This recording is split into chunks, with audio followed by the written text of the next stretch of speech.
আজ আমি গিয়েছিলাম টাঙ্গাইল মির্জাপুরে অবস্থিত কুমুদিনী হসপিটালে। যদিও আমি টাঙ্গাইলের মেয়ে, কিন্তু কখনোই আসলে এই মির্জাপুর কুমুদিনী হসপিটালে আমার যাওয়া হয়নি। তো আমার এক রিলেটিভ সেখানে ভর্তি, অনেক দিন হয়ে গেছে, সে খুবই অসুস্থ। তো আজকে আমি গিয়েছিলাম সে ভাইয়াকে দেখতে, আসলে কী অবস্থাও না, তবে অবস্থা আসলে খুবই খারাপ, লাইফ সাপোর্টে আছে, খুবই বাজে সিচুয়েশন ওনার। আল্লাহ জানে আসলে কি হবে। তো সবাই ওনার জন্য দোয়া করবেন।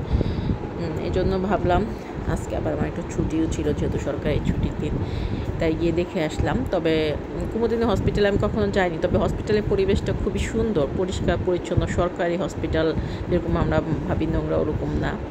তো হসপিটালের পাশেই এই নদীটা। তো আমার হাজব্যান্ড বলল চলো নদীটাকে একটু দেখি কেমন।